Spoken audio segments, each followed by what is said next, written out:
we'll work on that one, finish that one up, and then we're going to work on equations of exponential functions, intro to exponential models, and then we'll kind of finish up with starting in on the writing exponential models.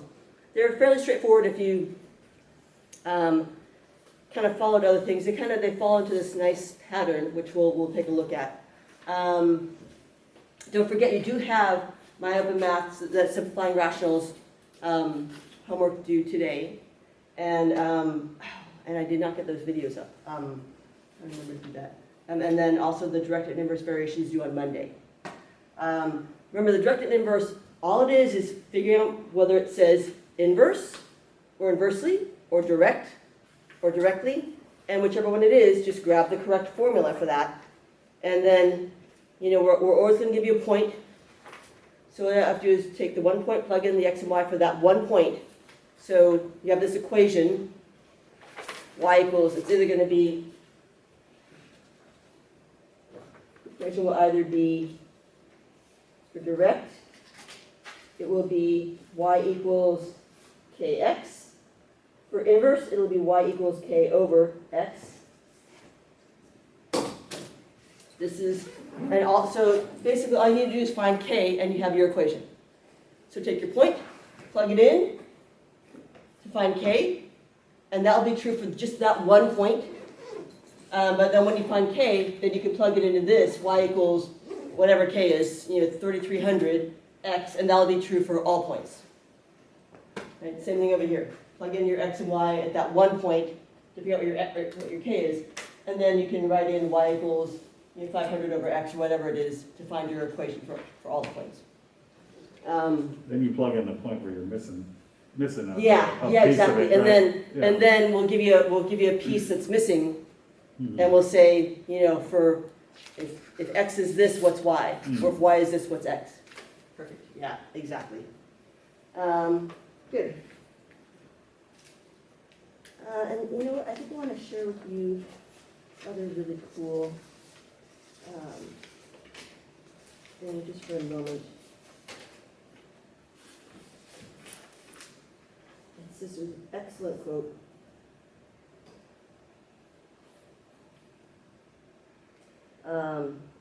It's really good.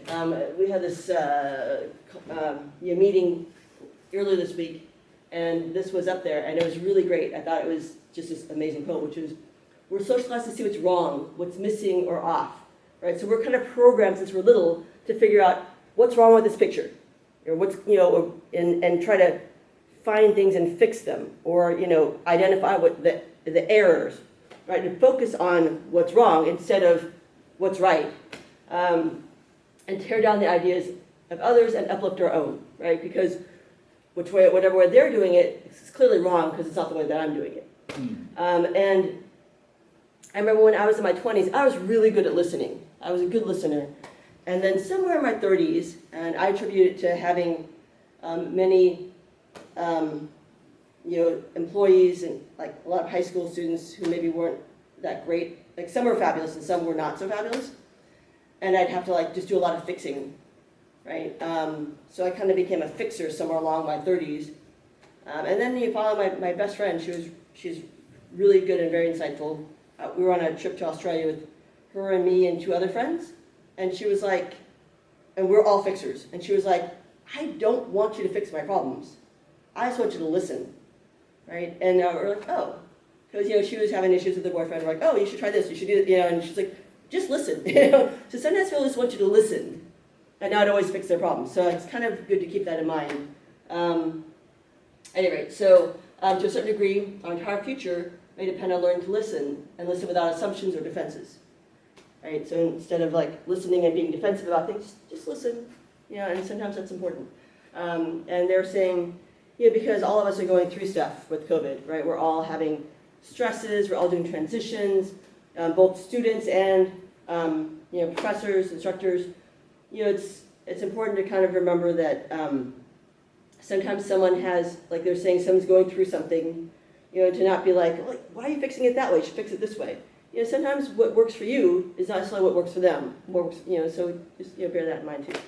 But at any rate, I thought that was kind of cool for some reason it spoke to me. So I was like, I got to share that with people because it's just really, Well, it's relevant with all this cancel culture stuff going on right now, you know what I mean? This is like Mhm. totally relevant. right And now. we, Yeah, and we have been, I've been programmed since I was tiny to like find the problem, right? Find the error. right, what's That's, wrong? that's, right, we focus, what's wrong with this picture, right? And you have to circle all the things that, whatever, something like that. And at the same time, sometimes some people are programmed to not see what's wrong in themselves. And Right. A lot of people have that. Yeah, Exactly. I was thinking about that because we always know, like, if I do something kind of that's maybe questionable, like, I know all the reasons for it. It's like well, I didn't take out the garbage last night because I know that I'm making something, messy tomorrow that I'm going to want to put the garbage and put it out that, whatever, right? mm, Yeah. So, we know our background reasons for not doing whatever we're supposed to be doing, like putting out the garbage, but then be like, well, so-and-so did put that garbage out yesterday. It's sort of, you don't know someone else's thing. We have an automatic defensiveness when something's like put upon us. Like, you didn't put out the trash. I didn't put out the trash. Well, so-and-so is Right. going to do like something messy today, so I decided not to put it out. And you try to push the blame onto Somebody else. Because we feel like they're blaming us. Right. In Yeah. reality, it could just be the truth or a ponder. Right, exactly. And, and I think we're like I said, it's like, like they say husbands and wives, they always remember like what they do, but not necessarily what, they don't always remember everything that their spouse does. So that's why there's like, there's a little conflict. And same thing happens with friendships too. Cool. All right. So let's go ahead and move to our exponential versus linear versus quadratics. Remind me to do the magic trick for you, maybe during the break or something like that, because it's oh, no break today. no break. Oh, that's right, no break today. So as I break today, I will do a magic trick. How's that sound? That will be our break. But if you do need to use restroom, feel free to just, wander off and go, especially when we're working on stuff. That's the best time. So what time if there's no break, what time are we supposed to leave today? We're going to end class at 1:30. That's what we've been doing on Friday. That's our Fridays. And I think we need to kind of stay to it because we are a little bit behind. Oh, We still have to cover chapters Unit 7, the rest is Unit 7 and Unit 8, and have an exam on it before the final. So yeah, that's what I was wondering, like, when are we gonna do, because we only Yeah. have 3 weeks left or something. 2 weeks Or left. 2 weeks left, yeah. Yeah. So when do you have a date for the exam yet or no? So the final, I believe is on Monday, the Yeah, the Yeah. 20th. 22nd And or then, something. so our last 22nd. class, I think, is on the Monday or the Wednesday before that. I'm not sure. I can't remember if it's Monday or Wednesday before that. Then where are we gonna do the final? The final is going to be cumulative of everything. Right. Oh, boy. Oh, but I was just wondering when we're doing the exam prior to the final, that one. When we're doing that one. So Yeah. that one will probably be Friday, which is next Friday. Oh, next Friday. Yeah, Oh. which is really soon. Wow, we need to get moving. Okay, yes. About the final, what you said, what does that mean? What do you mean? Like, when are we doing the final here In class, yeah, on the 20th. Okay. Or yeah. whatever it is, yeah. Okay, good. So let's zip through this because it's really not super hard. It's just we just need to do it. Okay, so remember these are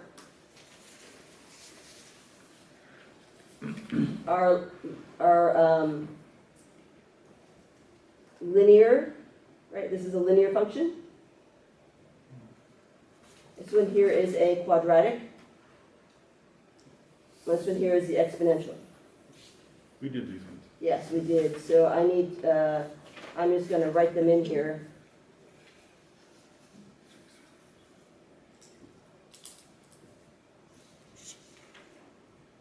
And then this one here, quadratic, was 4, 1, 1, 4, 0.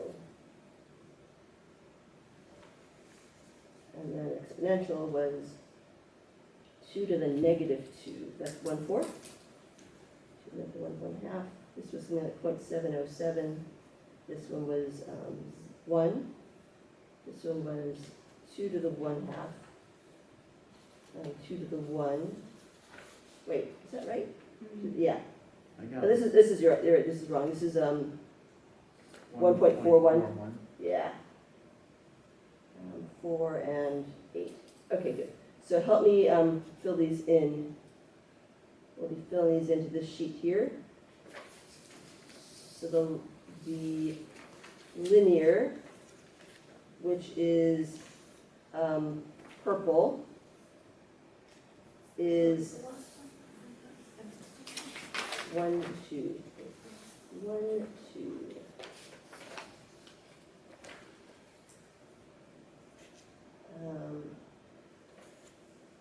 It goes like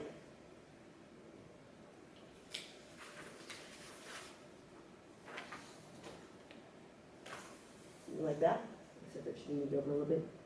Should be one bit wrong. And then we have the quadratic, which 4, 1, 4, 4, 1, negative 2, 4, negative 2, 4, 1, wait, negative 1, 1. Oh, we just did that. I see. So that sort of goes like through here, through here, through here, through here, and up. So it kind of goes like this.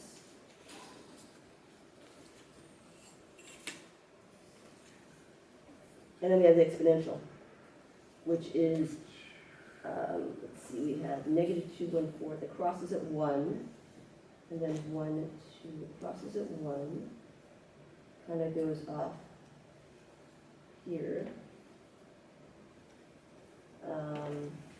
It hits at 1, 2, 2, 1, 2, 2, 4, and 3, 8. 1, 2, 2, 4, and 3, 8. So it kind of does this sort of crazy uphill thing like that. So you can see, so now you can see the kind of the three of them together, and you can see the linear just kind of goes, you know, up and down through everything. It's kind of the most, I guess you could say, sort of stable. It's just, you know, it just continually goes up. The quadratic starts off high, comes down, and bounces back up. And this exponential, which starts off really, really low, close to 0, and all of a sudden shoots up. But you can see as they kind of go off that way, they these guys go up a lot faster. Right? At 2, they're all about the same, but at 3, the blue one and the red one are really high, and the purple one's not so high. You see that the quadratic growth is really high, and the, you know what, you're all sort of staring at me. Okay, let me The show only you. one with gradual growth is the linear one, the other ones are rapid. Yeah, exactly. And I think you can say it really well in Desmos. I'll show you very quickly, graphing calculator. Right, so here we have 2x, and then here we have x to the second, and then here we have 2 to the x. And they look sort of like this, but as you go up and up, higher and higher and higher, you'll see, like, this one just goes a steady growth, but these folks go up super high really fast. Like, just even, you know, if I try to get to, by the time they get to 10 even, you know, the quadratic crosses it way up here, and this one isn't even at 10 yet, or maybe it's 20. But yeah, they go up super, super high really fast. The exponential one is the one that is the most rapid. Yeah, it's totally the most rapid. It's basically almost going straight up at this point. And it starts off at 0. Look, along here, on the negative side, it's all zeros, right? Practically 0. So that's the thing, it has that sort of slow start, but then boom, it just takes off. Okay, good. Oops. All right, so we want you to see the differences of those. So state the domain and range of each function. So let's see, my linear. So again, let's take a look at the picture. We'll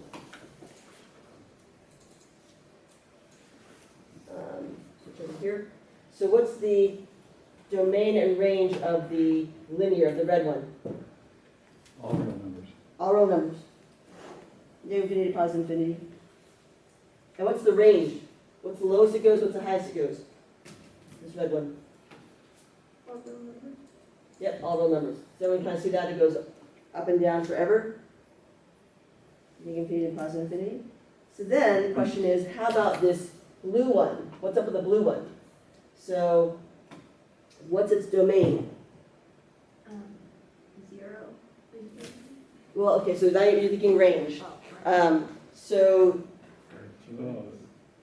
so first, let's take a look at the problems. So what are the two things we can never, ever, ever do? One is what? Divide by 0. Divide by 0. What's the other one? Someone else? Anyone? Square root of a negative number. Square root of a negative number. Are we dividing by x anywhere here? Or anything with x in it? No, Are we square rooting anything with x in it? no. So then my domain for all these is going to be all real numbers. So everybody, Is that how you do that? because the only restrictions we have on x is you can't divide by x, or you can't divide by 0. Can't take a square root of a negative number. So as long as x is not in a situation where we're going to be dividing by 0, dividing by x, dividing by something with x in it, or square rooting something with x in it, then there's no restrictions on x. It could be anything. I can plug any number in for x, and I'll get a y. So if someone give me a number, any number for x. 2. 2. I can plug in 2 for x, and all these, I'll get an answer. A million. I'll plug in a million into any one of these, and I'll get an answer. It'll be a really big number, but I'll get an answer. I can plug in negative a million into all these, and I'll get an answer for y.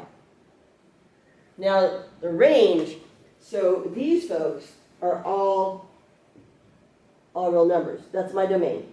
The range is where you got to look at the picture. So let's take a look at the picture for the, oh, should have done it in green. For the blue one. What's my output, my y's? 0. 0, the lowest is the lowest it goes. And what's the highest it goes? Infinity. Infinity. So that one's 0 to infinity. Not including 0? It does include 0, actually. It does include.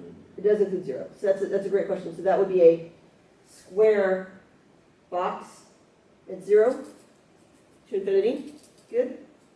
And then we got to look at the exponential. So what is the green one? What is the, what's the lowest it goes? 0. What's the highest it goes? Infinity. Natalia, you can answer now too. You can never answer again. That one problem. Okay, so it never equals, but this one never touches 0. It gets closer and closer. You can see the asymptote. If I cruise along here, see how it's not, oh, it says it's 0. It's not really. If I zoomed in, it wouldn't really be 0. It's just it's a really, really small number. 0.004, 0.003. It's just a really tiny number. So it never hits 0. Never hits 0. Seems like it's going down though when you're dragging it to the left, so if It you does. went further, it would just get like It becomes smaller and smaller and smaller. but it never hits, huh? It never hits. Oh, 0, yeah, 0, it just 3, keeps going up. 1. 0026, 0021, 0017. It gets smaller and smaller. I just have to zoom in. I just have to zoom in more because it becomes Yeah, okay. 001. It becomes really, really tiny. Yeah, it just keeps adding more Yeah, zeros decimal behind the places. decimal point. Yeah. Exactly. So it starts off at 0 but doesn't touch 0, and then it goes up to infinity. So how would you know on the parabola it touches or not touches 0? Oh, because we know you can plug a point in. I can plug in, so here we can solve backwards for it. I can say 0, when x is 0, y is 0. Mm-hmm. So I know for sure it hits it, because I can put in 0 for x and get 0 for y. And the other one you can't do that. And this one I can't. And we'll talk about that next next class, Okay. about when we get into logs, yeah, or next week. Isn't that supposed to be a square next to 0? So this one we can't touch. We get closer and closer to 0, but we don't touch it. That's what I was just doing a second ago, how it was like 0.0011, 0.00, Okay. 09, it just gets smaller and smaller. This doesn't exactly have to do with what we're doing right now, but for the final, instead of like a review, notebook, like packet will get. I think what I'll have you do is I will point out problems in your current packets that you should look at. Let me think about that. Okay. Yeah, ask me next class, and I Okay. will try to Yeah, think about it. that'd be super helpful to do, like you've been doing for the tests, one of those review test things. Right. For the final. Right. Because I don't think Yeah. I'll remember what we did at the very I know, beginning. that's the thing, there's a lot to cover. So and we will spend a day or so reviewing as well. I feel like my memory on the box like keeps up like once a month, and then everything's passed on. It's like, okay, bye. Right. Exactly. So as I noticed, what we notice is that this grows the most, right? Grows fastest. And then this is next fast, also fast. Right, but then but this one is the fastest. Okay. All right, so we're done with that one, I think, yeah? Yeah. Perfect, so let's go ahead and. So this one, the y-intercept, the last question. Yeah. What is the y-intercept for the exponential function? Oh, 3, number 3. yeah. Down. So where does it intercept where does it intercept the x-axis? At 1. What is the y-intercept for the exponential function? So the y-intercept is, where does it intercept the y-axis? Which one? So there's only one, okay, so this is the y-axis here, Right, but which line? There's 3 lines. It's right? exponential. the exponential one. The Oh, exponential oh. is the red one. Yeah. Oh, they have to, okay, I got So you. that's at 0, 1. So this would be 0, 1. And you'll notice, this is y equals c times a to the x. Remember, this is exponentials. Right, this is our form. And so here our actual problem was y equals 2 to the x. So my base is what's being raised to the exponent. So 2 is my base. X is my exponent. What's my c? 2. Nope. Oh, no, 1. 1. Does that make sense? What's my, Oh, so if it's, so the C is basically the y-intercept. the y-intercept, exactly. So is c, is it 1 times 2 to the exponent x? Yeah, So that's actually like 1 times whatever the exponential